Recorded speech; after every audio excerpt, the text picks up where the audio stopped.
By chance, I met this woman, Ashley, who told me she was the owner of a popular fancy restaurant and invited me to visit. I'm not much of a food connoisseur. My taste buds aren't that refined. I kept refusing because a fancy restaurant just didn't seem like my style, but she persisted, saying, "I won't be satisfied otherwise," which made me think of our usual mini reunion. It's been over 10 years since we graduated from high school. We were a close-knit group of classmates who gathered about once a year. I thought it would be a good idea to use her restaurant for our mini reunion. Of course, I said we would pay for the food and drinks. 5 guests, if Mike is coming, then. She even offered to let us use it for free, but I insisted on paying. I set a budget and reserved a private room at that price. That Oakwood place, right? I'm surprised you managed to book it. When I told one of the reunion members, Jessica, she was quite shocked. The Oakwood I had booked turned out to be a highly popular place with a 3-year waiting list for reservations. Incidentally, back in high school, there was a misunderstanding that Jessica and I were dating. Well, we weren't unpleasant to each other. We got along, in a way. But whenever we met, we always ended up arguing. Yet, even after 10 years, we still keep in touch. It's what you might call a complicated relationship. That's what I've always thought. I've heard it's a fancy place, but places like that can be disappointing. Here we go again. She started criticizing my choice. I could picture her making a feisty face on the other side of the phone.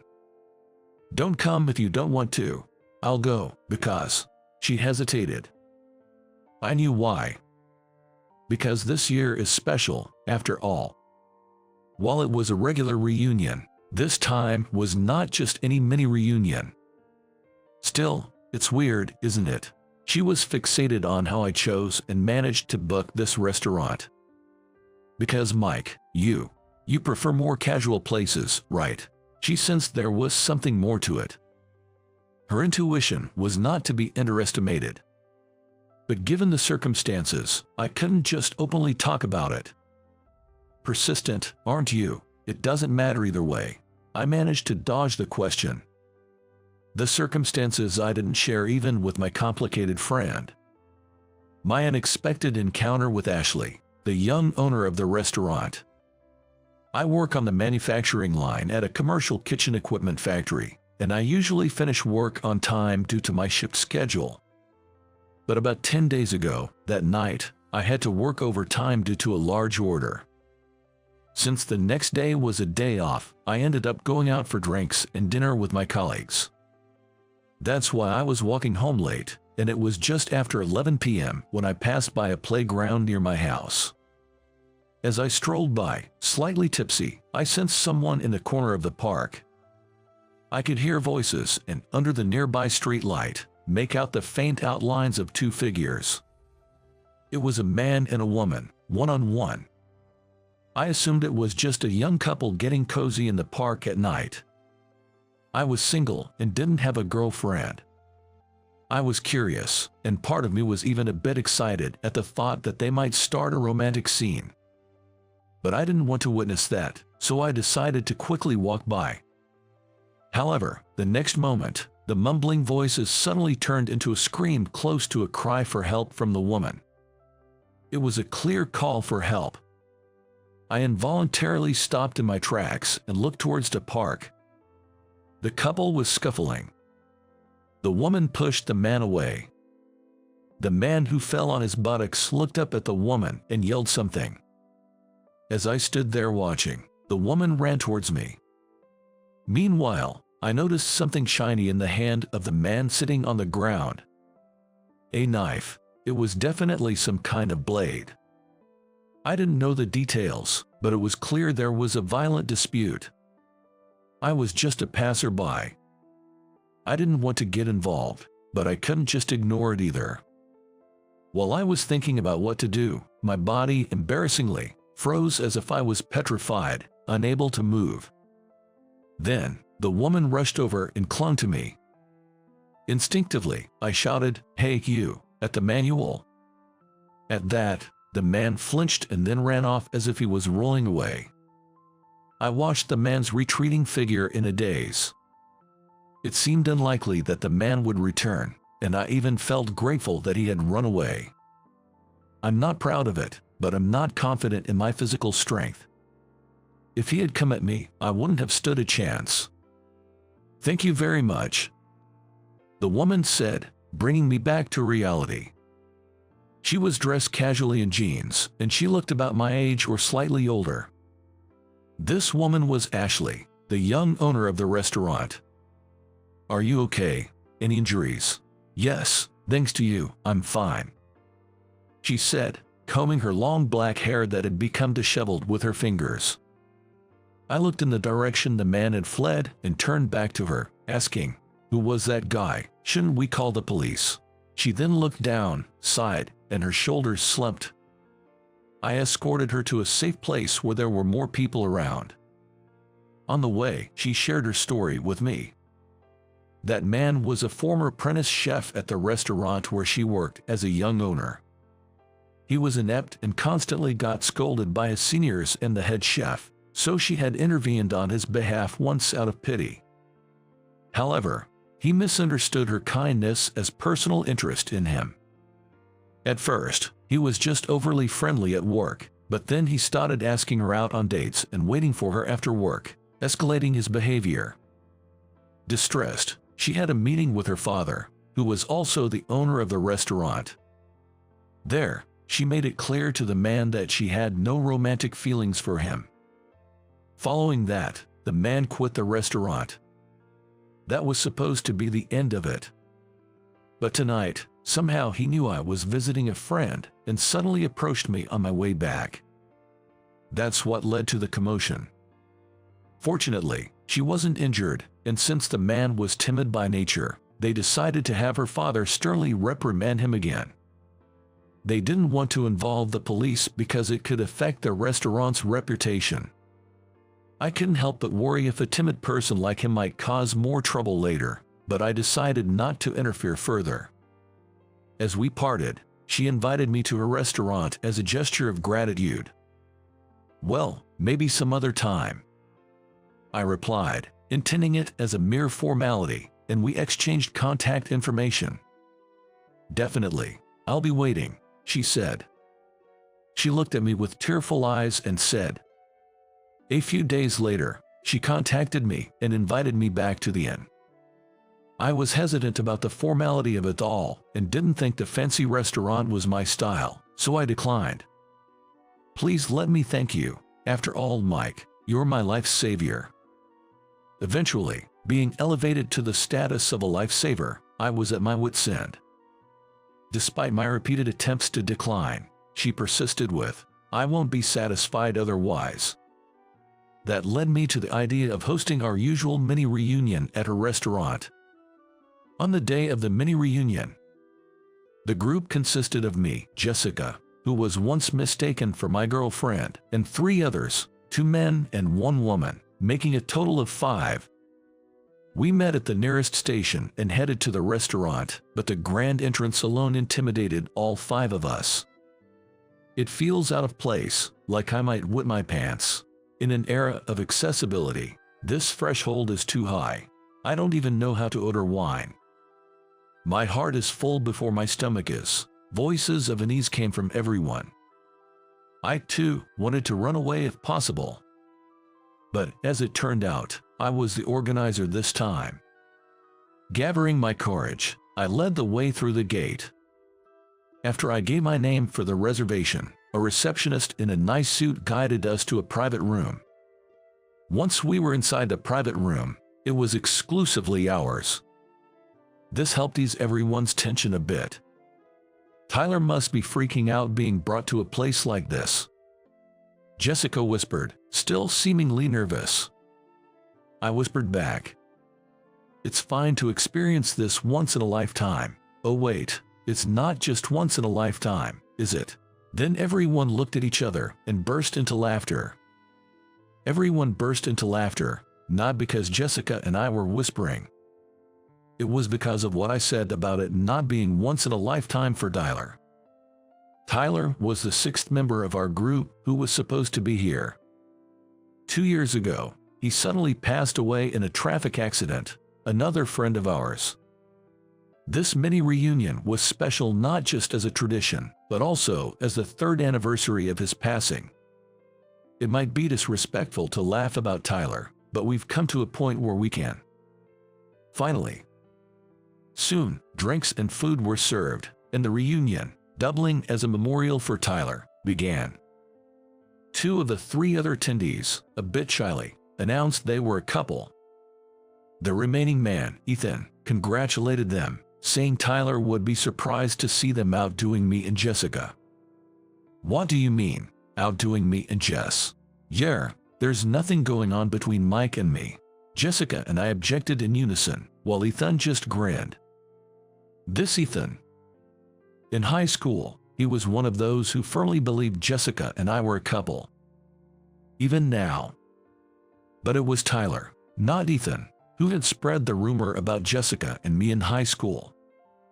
Really, he was such a troublemaker. I wish he could apologize. Even now, though Tyler was no longer with us, we fondly remembered and missed him despite our complaints. Mike, ladies and gentlemen, thank you for coming today. As the room began to grow somber, Ashley, the young restaurant owner with her long black hair tied up, came to greet us. She noticed my empty glass and, coming closer, gracefully offered to pour me a drink. "Oh, we're handling it ourselves." I gently declined, but she took a seat beside me regardless. Jessica clicked her tongue softly. The others were also disillusioned. "Ashley, a moment," I whispered in her ear before standing up and calling her to a corner of the room. "We're in the middle of something. Did I intrude?" When I apologized and lowered my head, she glanced over everyone before reluctantly leaving the room. "The food might be good, but the portions are so small, I can't really taste anything," I mumbled after we finished the course meal, and everyone agreed. Until then, they had been silent out of consideration for me, who had made the reservation. "How about leaving here and going to a casual bar nearby and have some normal snacks and drinks?" No one objected to Jessica's suggestion. Once we made up our minds, things moved quickly. We quickly left the private room and, with Ashley's polite smile sending us off, moved from the fancy restaurant to a casual bar. The restaurant is so popular that people have to be on a 3-year waiting list, but a bar suited us better than a restaurant. While reminiscing about old times, we drank and ate heartily. The dishes we ordered included classic potato salad and fries, salmon and potato skillet, potato tacos, and croquettes. How much do we love potatoes? Our mini reunion lasted until the last train. Only Jessica and I were left on the train home. We often took the same train home in high school. Being on the same train home was also taken as proof we were dating, wasn't it? I said, looking at Jessica's reflection in the train window that had turned mirror-like in the dark. "That's right. It was Tyler who spread that rumor." The reflection of her in the window nodded. Tyler was determined to make us a couple for some reason. But then again, he told you that he liked you, didn't he? This time, she didn't nod. I heard it from him. He said he got rejected by Jess. I didn't reject him or anything, she said in her usual argumentative tone, glaring at my reflection in the window. I looked away from the window and directly at her face. I didn't dislike Tyler, but we were always together with everyone, weren't we? So, she refused to single out anyone from our group for a romantic relationship. However, Tyler took this as her having feelings for me. Trying to play Cupid or just being a class clown, he spread rumors about us, attempting to set us up as a couple. He was really stupid. Really, that's true. The calls from Ashley, the young owner of the restaurant, continued even after that day. She still insisted she hadn't properly thanked me. No matter how much I said it was enough, she stubbornly repeated, "I won't be satisfied otherwise." She might have been very conscientious, but it was nothing but a nuisance for me. But because she meant no harm, it made it all the more difficult to deal with. So, I decided to let her treat me to lunch at some casual place on my day official. Ashley showed up in casual clothes with her hair down, just like the first time we met. We quickly entered an affordable chain restaurant. She was cheerful and satisfied throughout the lunch. Her father had dealt with that man, and there had been no trouble since then. When I told her I worked at a commercial kitchen equipment manufacturing plant, her face lit up, and she asked if I could arrange maintenance for her restaurant's kitchen. "I'll have our sales team take care of it," I responded. Then she quickly withdrew her request, saying, "If it won't count towards your achievements." We finished our meal in about an hour and left the restaurant before 2 p.m. As I thanked her for the meal, she seemed like she still wanted to take me somewhere else, asking, "Was this okay for you? Please, don't start with the 'I won't be satisfied otherwise' again." I prayed inwardly as I checked my phone. There was a missed call from Ethan during the meal. I listened to the voicemail immediately. "What? Jess has?" My exclamation made Ashley, who was next to me, widen her eyes in surprise. I excused myself, saying something urgent had come up, and rushed off. Jessica, had been injured and taken to the hospital. I hurried to the emergency hospital Ethan mentioned in his message. On the way, I couldn't help but remember that day 2 years ago. The day Tyler had his accident. It was Ethan who had informed me then, too. And just like now, I had rushed to the hospital. But by the time I arrived, Tyler was already gone. As I entered the hospital where Jessica was taken, I found all the mini reunion members gathered in the lobby. They had all been informed from Ethan's network. Jessica was there among them, leaning on crutches. Her injuries weren't as severe as I had feared. "Hey, Jess, you okay?" As I approached, Jessica stuck out her tongue sheepishly. It had happened earlier that day. She was on her way to her favorite salon to get a haircut, traveling alone by train. While standing near the train door, playing with her phone, she felt something moving around her waist. Looking down, she saw a man sticking close to her. Until then, she had been too engrossed in her phone to notice, but the train wasn't crowded, and the man's proximity felt unnatural. It was a molester. I thought it might be a misunderstanding, so I just watched for a while. But the man got bolder and started groping her more aggressively. Deciding there was no doubt about his intentions, she twisted his wrist. I shouted, "This man is molesting me." Just then, the train arrived at the station. As the doors opened, the molester stepped onto the platform. Not wanting to let him escape, Jessica chased after him and tackled him from behind. They scuffled on the ground. He was desperate, too. Kicked me, and I got thrown off, hitting my shin against a pole, cracking the bone. The molester was eventually detained by station staff and handed over to the police. "That's what you get for being reckless," I scolded her. What could I do? Jessica pouted in response. I argued that there was no need to chase after him once he fled. What? So I should just let it go? It's not about letting it go. What if he had been more violent or had a weapon? It could have been more than just a cracked bone. Jessica turned her face away from me, clearly annoyed. That guy, picking someone with such a strong-looking face like yours. Maybe he was just dazzled by my overwhelming charm. Were you flaunting your midriff or something? Ethan and the others intervened as Jessica and I bickered. I felt ashamed for blurting out something I didn't mean. What's with you, after making everyone worry so much? Sorry, thanks for coming all this way, Jessica said, lowering her head meekly. Every time we argued, one of us would end up apologizing, and that would be the end of it. That was typical for Jessica and me. But this time was different. You came, but you were the last one to arrive, right, Mike? Oh, that's because. It's not a complaint or anything. Just. Jessica gave me a probing look. I didn't notice the call.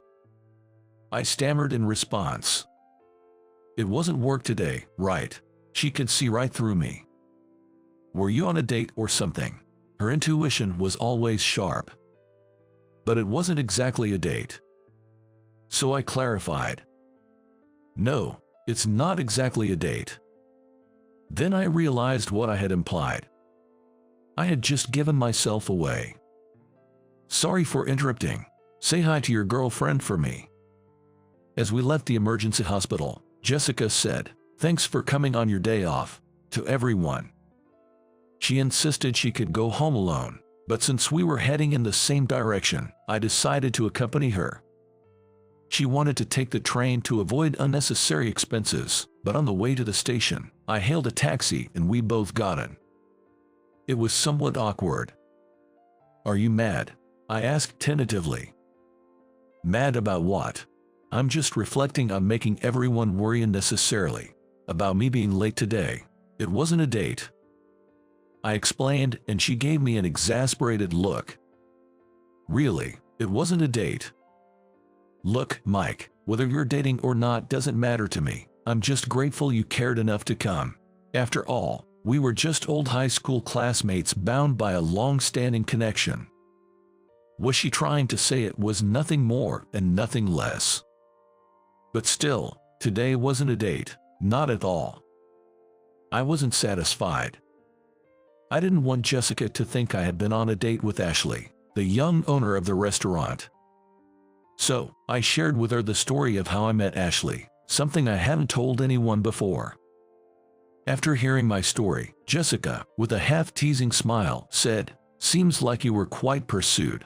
Not entirely displeased, were you?" "Stop joking. I was really troubled," I protested. Jessica nodded quietly. A few evenings later, I had decided to make potato casserole for dinner, so after buying the ingredients on my way home, I hurried back. As I approached the familiar playground, I decided to take a shortcut through it. Cutting across the park would be faster. So, I veered off the path and headed towards the park. Right after that moment, "Ah, it's you."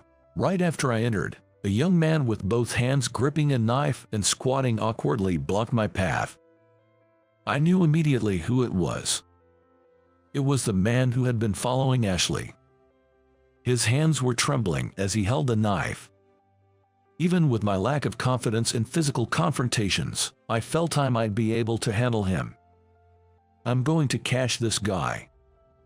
A surge of combativeness swelled up within me, and I took a step forward. But at that moment, my legs got tangled, and I fell forward dramatically. My dramatic fall surprised him too, causing him to drop the knife and fall on his rear. I jumped on the man, pinning him down, and shouted for help. A neighbor called the police, and the arriving officers took the man into custody. The man was indeed a former apprentice chef from Ashley's restaurant. Previously, I had stumbled upon him having a dispute with Ashley, and it ended up looking like I had come to her rescue. Since then, he had regarded me as an enemy. Not only did he harbor unrequited love for Ashley, but he also mistakenly believed I was a rival for her affections. His jealousy exploded after hearing that I had lunch with Ashley, leading to his attack. After giving my statement to the police, I was taken to the hospital. In the process of dramatically falling in front of the man, I ended up spraining one of my ankles. I was now dependent on crutches for a while. "You're one to talk about being reckless." Informed by Ethan's network, Jessica also came to visit, crutches in hand. I thought I could catch him. He was squatting and trembling, after all. What if he had been more dangerous than you thought and had used that weapon on you? It could have been more than just a sprain. Jessica had a point, but I was somewhat annoyed and turned away from her. "What's with you? Making everyone worry so much." When I heard Mike was attacked by a thug and got hurt, Jessica's voice trailed off as she sniffled. Turning to her, I saw her eyes red and brimming with tears. "I'm sorry." Jessica quietly wiped away her tears. Then she gave a silent nod.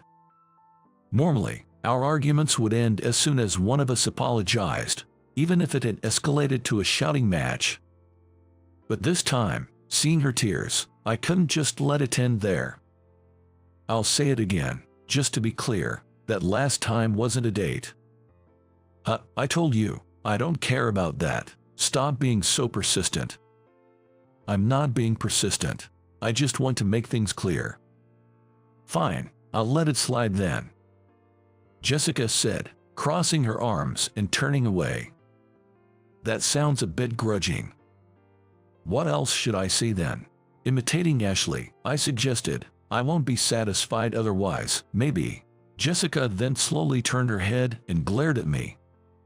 I smiled back and said, if I were to go on a date, Jess would be my choice. I could tell Jessica was taken aback. Picking up my crutches, I proposed. How about a crutch date for both of us? It's impossible. I'm not confident I can walk properly, she replied. I'm not confident either, but that's okay, isn't it? We can just waddle along together. At my second smile, she shyly nodded her head in agreement.